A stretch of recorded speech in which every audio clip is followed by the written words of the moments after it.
Morning, সবাইকে অনেক welcome ও ভালোবাসা। আশা করি সবাই খুব ভালো আছো, আর আমিও খুব ভালো আছি, কিন্তু একটু মনটা খারাপ আছে।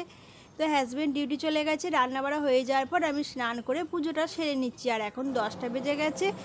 তো সব কিছু হয়ে যাওয়ার পর আমি টিফিনও করে নিয়েছি, পুজো যেহেতু হয়ে গেছে। তো স্নান সেরে আমি জামা কাপড়গুলো মেলা হয়নি যেহেতু, আর অনেক জামা কাপড় হয়েছে। তো এখানে এই যে কটা দেখছো এখানে এনেছি, মানে এত তো ধরবে না একসাথে, শুকিয়ে যাওয়ার পর আবার দেবো, বাথরুম ঘরে রাখা আছে। তো অনেক জামা প্যান্ট কেটেছি। এখন যেহেতু পুজো আসছে তো একটু সাফ সাফাইও চলছে। আর এই জামা কাপড়গুলো মেলা হয়ে যাওয়ার পর আমি যাব রোহিতের স্কুলের জন্য টিফিন বানাতে। আর রোহিত এখন হোমওয়ার্ক করছে, ওর তো 12টা থেকে স্কুল, আর আজকে আমি যাব ওর সাথে স্কুল ছাড়তে। আর একটু আগে বললাম ভিডিও শুরু করার আগে যে আমার মনটা একটু খারাপ আছে আজকে, জানি না কেন মনটা হঠাৎ করে এতটাই খারাপ হয়ে গেছে যে কিছুই ভালো লাগছে না। ওই যে এক এক সময় হয় না, দেখবে কিছুই হয় না অথচ মন যে কি করে খারাপ হয়ে যায়, সে হয়েছে আমার। আর এইরকম মন খারাপ দেখবে অনেকেরই হয় শুনেছি, মানে কোনো কারণবশত ছাড়াই মন খারাপ। তো আজকের দিনটা আমার এইভাবেই যাবে। তো মুখ বন্ধ করেই কাজ করছি আজকে, কি আর করা যাবে। তো রোদ তো উঠেছে প্রচণ্ড, জামা কাপড়গুলো শুকিয়েও যাবে, ওই জন্য মেলে দিলাম যে আরও অনেক আছে সেগুলো মেলতে হবে।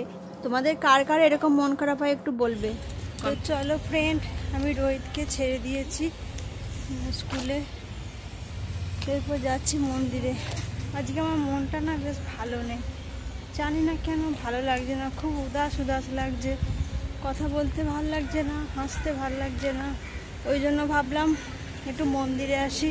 আর সেই দিনকে পুজোর চাঁদাটা দেবো বললাম, দেওয়া হয়নি, ভালো লাগছে না একদম। যাই মন্দিরে গিয়ে যদি একটু মনটা ভালো লাগে, আমার কথা দেখি বুঝতে পারছো হয়তো। চলো যাই। আর মন্দিরে এসে দেখছি এখানে কালার মারছে আর কি, সব কিছু পুরো মন্দিরটা কালার মারছে, যেহেতু এখন পুজো আসছে, দুর্গা পুজোটা এখানেই হয়, ওই জন্য সব কিছু পরিষ্কার পরিচ্ছন্ন করছে। আর এখানে এদিকে কাকুও পুজো শুরু করে দিয়েছে। তো মন্দিরে এসে একটুখানি তাও একটু আমার ভালো লাগছিল আর কি। মায়ের মন্দিরে তো এসে সবারই মনটা ভালো হয়ে যায়, তাই না? আর এখানে বাবা ভোলানাথেরও পুজো করছে, কাকু পুজো করে নিচ্ছে। আর এদিকে এই দিদিভাইটাও পুষ্পাঞ্জলি দিচ্ছে আর কি। আর আমি তো উপাস করিনি, তাই দিইনি কোনো। আর এদিকে বাবা ভোলানাথকে এখানে ঢেকে দিয়েছে, যেহেতু কালার মারছে ওই জন্য।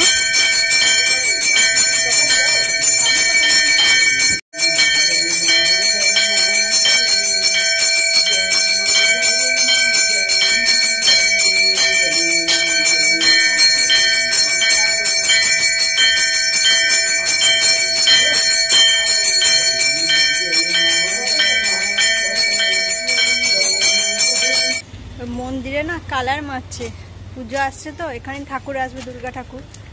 আর পূজা আরতি সব হয়ে গেল, ওখানে বসেছিলাম। তো এই যে কাকিমা ভোগ দিয়েছে। আর এই দেখো এখানে একটা মাঠেতে মন্দির আছে, পরে অন্য একদিন দেখাবো তোমাদের। আর কি রোদ উঠেছে দেখো, বাপরে বাপ, মাথা খারাপ হয়ে যাচ্ছে। ছাতাও নিয়ে আসিনি, তাকানো যাচ্ছে না, এত গরম পড়েছে কি বলবো। দুদিন আগে ওয়েদারটা ঠিক ছিল, আর এখন দেখো ওয়েদারটা এত গরম, কি বলবো। রাস্তায় একটাও লোক নেই।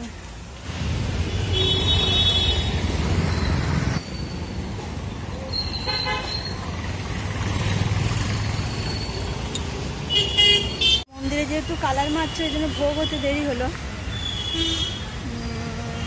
না হলে অনেক আগে হয়ে যায় ভোগ। আর 1:30 বেজে গেছে দেখলাম ঘড়িতে। তো চলো বাড়ি যাই, গিয়ে কথা হচ্ছে। কালার মেরে কিন্তু মন্দিরটা খুব সুন্দর লাগে দেখতে। কত রোদ দেখো রাস্তায়। এখান থেকে গোলাপ ফুলগুলো দেখো, এই যে গোলাপ ফুলগুলো দেখো কি সুন্দর লাগছে দেখতে। মন্দিরে মায়ের ভোগ দিয়েছে, পনির আলু সবজি, কুমড়ো ভাজা, আলু ভাজা, ডাঁটা দিয়ে একটা ডাল করেছে। তো এটাই আমি আজকে দুপুরে খাওয়া দাওয়া করেছিলাম। আর এখানে বিকাল হয়ে গেছে, তো ছেলের জন্য টিফিন বানাবো, স্কুল থেকে বাড়ি ফিরবে, তাই পাস্তা বানাবো ওর জন্য। কিন্তু পাস্তাটা আমি একদম সিম্পল করেই করব, যেহেতু আমার ছেলে পেঁয়াজ টমেটো এসব কিচ্ছু খায় না, তাই একটু সর্ষে গোটা জিরে ফোড়ন দিয়ে বাকি সব মশলা একটু চিজ দিয়ে এই সিম্পল একদম করেছি। আর কুকারে সেদ্ধ করে নিলে তো খুবই ভালো হয় পাস্তাটা, না হলে অনেকটাই টাইম লেগে যায়। তাই পাস্তাটা আমি কুকারে সেদ্ধ করে নিয়েছিলাম, একদম পরিমাণ মতো জল দিয়েছিলাম, দেখলে তো জলটা শুকিয়ে গেছিলো একদম। তো এখন দেখো সন্ধ্যা হয়ে গেছে, হাজব্যান্ডের ডিউটি থেকে চলে এসছে আর রোহিত চলে গেছে টিউশন। তো এখন যেহেতু পুজো আসছে আর তো কদিন পর, তাই না, তাই ভাবলাম একটু নারকেলের মিষ্টি বানাবো। তাই সন্ধ্যেবেলায় রান্নাবাড়া এখনও হয়নি, তাই ভাবলাম আগে নারকেলের মিষ্টিটা বানিয়ে নিই, তারপর রান্নাবাড়া শুরু করব। আর ওই জন্য আমি নারকেলগুলো আর কি ঘিষে নিচ্ছি। আর আমার যেহেতু কোনো নারকেল কুড়ুনি নেই, তাই আমি এইভাবেই নারকেলগুলো কুড়াচ্ছিলাম আর কি। এরপরে কুড়ানোর পর দেখো ওটাকে এরকম হয়েছে। তো এইভাবে নারকেল নাড়ু করলে না দাঁতে প্রচণ্ড লাগে, খেতে অতটাও ভালো লাগে না। তাই এগুলো আমি এরপর মিক্সারেতে পিষে নেবো আর কি। তো তাহলে অনেকটা বারিক হয়ে যাবে, যেমন নারকেল কুড়ুনিতে কুড়ানো হয় একদম বারিক হয়ে যায়, ঠিক সেই রকমই হয়ে যাবে। তো আমি এইভাবেই বানাবো। আর অনেক কটা দেখো একদম অনেক কটা নারকেল ছিল, তো বেশ অনেকটাই বেশি করে হবে, যেহেতু পরে তোমাদেরকে জানাবো কেন এত বেশি করে নারকেলের মিষ্টি বানাচ্ছি। তো দেখো ঠিক এইভাবে মিহি মিহি হয়ে গেছে নারকেলের মিষ্টিটা আর কি। তো আমি তো আগে পারতাম না নারকেলের মিষ্টি, এখন তাও অনেকটাই শিখেছি। তো আমার হাজব্যান্ড খুব ভালো নারকেলের মিষ্টি বানাতে পারে, তো এখানে আমাকে বলে বলে দিচ্ছে, আমি আর কি করছি। তো আগেও করেছি, এখনও করছি, শিখে গেছি তাও অনেকটাই আগেকার থেকে। তো গুড় কম দিয়েছি আর নারকেল বেশি দিয়েছি, দেখলে অনেকটাই নারকেল ছিল। আর গুড়ের নারকেলের মিষ্টি তো বাঙালিদের সব থেকে ফেভারিট, তাই না, পুজো আসছে নারকেলের মিষ্টি না করলে হয়। তাই দেখো গড়তে বসে গেছি আর কি নারকেলের মিষ্টি বানাতে। তো আমি আর হাজব্যান্ড দুজনেই বানাচ্ছিলাম, যেহেতু অনেকটাই নারকেলি মিষ্টি আছে, বানাতে টাইম লাগবে, তাই দুজন মিলেই বানাতে বসে গেছি। ওকে আর দেখায়নি, তো আমি বানিয়েছিলাম আর ও বানাচ্ছিলাম দুজন মিলে। আর চিনির মিষ্টি অতটা ভালো লাগে না খেতে। আর এই দেখো 1 প্লেট বানানো হয়ে গেছে, আরও 1 প্লেট বসে গেছি। আর নারকেলের মিষ্টি না বানানোর সময় দেবে কেমন গরম হাতে ছেঁকা লাগে একবার করে। হাতে একটু জল নিচ্ছিলাম ঠান্ডা আর বানাচ্ছিলাম। কিন্তু নারকেলের মিষ্টি বসে বসে বানাতে বানাতে হাজব্যান্ডের সাথে গল্প করছিলাম আর বানাচ্ছিলাম, বেশ টাইম পেরিয়ে গেল। আর এই দেখো আমার নারকেলের মিষ্টি তৈরি হয়ে গেছে একবারে 2 থালা। কে কে খাবে চলে এসো তোমরা। আর এখানে নারকেলের মিষ্টি হয়ে যাওয়ার পর আমি এখন করব রান্না, তাই না, রান্না না করলে হবে। আর আজকে সারাটা দিন মন খারাপ থাকলে সমস্ত কাজকর্ম মুখ বুঝেই করছি। তো একটা সংসারে মেয়েদের কত রকমের কাজ থাকে, তাই না। আর এখন পুজো আসছে বলে কথা, কার কার শপিং পুরো কমপ্লিট হয়ে গেছে বলবে, আমাদের তো এখনও হয়নি, যেতে হবে আর একদিন। আমার ছেলেরও এখনও হয়নি, আমার ভাইপোর বাকি আছে, সবার বাকি আছে এখনও। তো এখানে তাহেরি বানাবো, এখানে একটা ভালো বিখ্যাত খাবার আর কি তাহেরি, সেই রেসিপিটা তোমাদের সঙ্গে অন্য একদিন শেয়ার করব।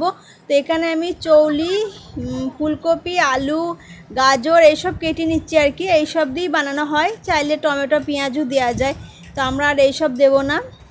তো এটা খুব তাড়াতাড়ি হয়ে যায়। এই রেসিপিটা আমাকে অনেকজন বলেছে শেয়ার করার জন্য, তো আমি অন্য কোনো দিন অন্য একটা ভিডিওতে শেয়ার করব। খেতে কিন্তু খুবই টেস্টি হয় আর খুব তাড়াতাড়ি হয়ে যায় এই রেসিপিটা। তো সব কিছু হয়ে যাওয়ার পর এটা আর কি বানাবো। এর সাথে রায়তা হলে ভীষণ ভালো হয় খেতে। তো এই দেখো তাহেরি রেডি, সাথে ডিম সেদ্ধ, গোটা পেঁয়াজ। তো ডিম সেদ্ধটা ভেজে দিলে বেশি ভালো হয়, কিন্তু আমরা সেদ্ধ ভালোবাসি তাই সেদ্ধ নিয়েছি। তো ভিডিওটা আজকে এখানে এন্ড করলাম। খেতে খেতে কেমন হলো আজকে ভিডিওটা তোমরা প্লিজ কমেন্ট করে জানিও।